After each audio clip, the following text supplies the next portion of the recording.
नमस्कार.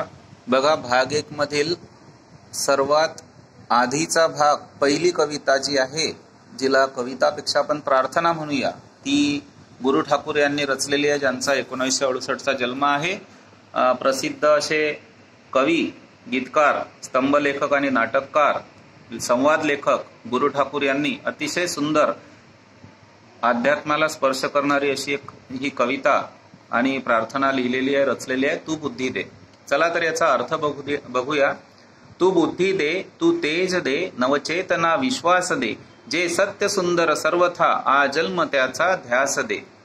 या सुरुवातीच्या 2 ओळीचा अर्थ असा आहे, कवी ईश्वराला आळवणी करतात, प्रार्थना करतात की ईश्वरा, तू सर्वांना, मला आणि सर्वांना बुद्धी दे. विशेषतः गुरु ठाकूर स्वतःसाठी म्हणतात की देवा, ईश्वरा, परमेश्वरा, तू मला बुद्धी दे. तू मला काय कर, माझ्यामध्ये तेज दे. तेज दे म्हणजेच प्रकाश दे. माझ्यामध्ये नवीन ऊर्जा, नवीन चेतना जागृत कर आणि मला विश्वास दे, मला स्फूर्ती दे.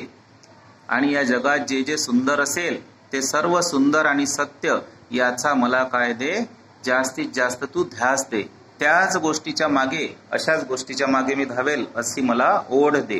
तर अशी ही सकारात्मकता पसरवणारी कविता आणि प्रार्थना आहे. पुढील 4 ओळी बघूया.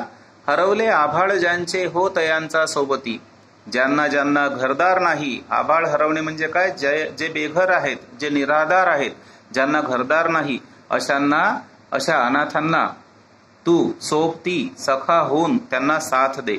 सापडेना वाट ज्यांना हो तयांचा सारथी, ज्यांना या जीवनाच्या मार्गातील वाट सापडत नाही, अशांचा तू काय हो, सारथी हो. अशांच्या रथाचा तू सारथी हो. जसे अर्जुनाच्या रथाला सारथी कृष्ण झाले होते. साधना करीती तुझी, जे नित्य तव सहवास दे. जे जे भटकलेले आहे, भरकटलेले आहे, त्यांचा तू मार्गदर्शक होऊन ते जे जे तुझी साधना करतात, साधना म्हणजे भक्ती करतात, जे तुझी आळवणी करतात, भक्ती करत असतील मनोभावे, अशांना काय कर, तू तुझा सहवास दे. त्यांच्या पाठीशी तू उभा राहा. ईश्वरा, त्यांना तू मदतगार म्हणून सिद्ध हो. तिसरा कडवं किंवा तिसऱ्या ज्या सेटमध्ये, संचामध्ये 4 ओळी लिहिलेल्या बघूया.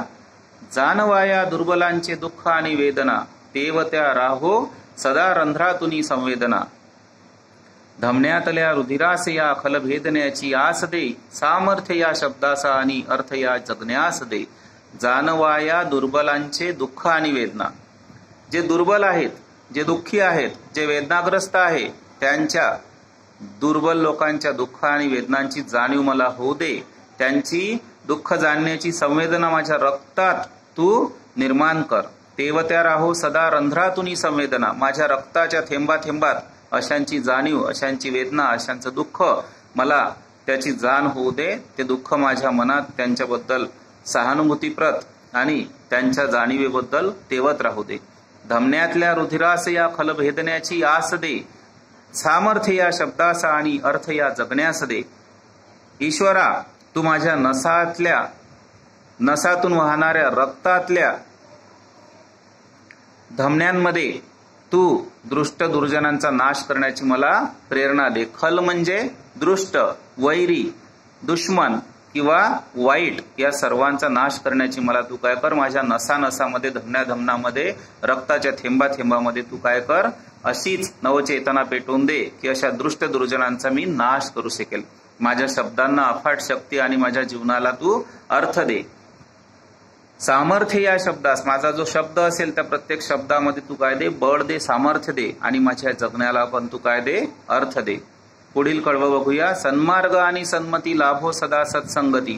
मला सन्मार्ग दे ईश्वरा, मला चांगला मार्ग दाखव, मला चांगली विवेक आणि चांगली बुद्धी माझ्यामध्ये जागृत कर.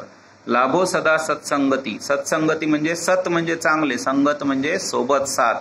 अशांचाच मला संग दे, अशांचीच मला सोबत दे, अशांचाच मला सहवास दे जे चांगले असतील, जे सन्मार्गी असतील. नीती नाही भ्रष्ट हो, जरी संकटे आली किती. माणसाच्या आयुष्यात संकट हे येतच राहतात, पण अशा वेळेस आपण आपली नीती, आपली मती, आपली वागणूक जी आहे ते भ्रष्ट होऊ देऊ नये. आपली नीतिमत्ता आपण कायम टिकवून ठेवावी. पंखास या बडदे नवे झेपावणे आकाश दे. माझ्या पंखांना नवीन आकाशामध्ये झेपावण्यासाठी ईश्वरा मला काय दे, भरारी घेण्यासाठी बळ दे. अशा प्रकारची मानसिक शक्तीची आराधना किंवा मानसिक शक्ती कर्तृत्व गाजवण्यासाठी ईश्वराकडे गुरु ठाकूर हे मनापासून मागत आहे. माझ्या पंखांमध्ये जर ईश्वरा तू बळ दिलं तर मी हे आकाश संपूर्ण भरारी घेऊन येऊ शकतो, अशी मला मानसिक आणि शारीरिक शक्ती तू ईश्वरा दे. अशा प्रकारची ही तू बुद्धी दे. ही कविता आणि प्रार्थना गुरु ठाकूर यांनी अतिशय संवेदनशील भावनेने आध्यात्मिक विचाराने लिहिलेली आहे, ज्यातून आपल्याला नवचेतना स्फूर्ती मिळते आणि यातून आपण जगण्याची उमेद जागृत करू शकतो. पुढील धडा आपण बघूया. धडा नाही, संतवाणीमधील अंकिला मी दास तुझा, संत नामदेवांनी रचलेला हा अभंग जो आहे हा आपण पुढील व्हिडिओमध्ये बघूया. धन्यवाद.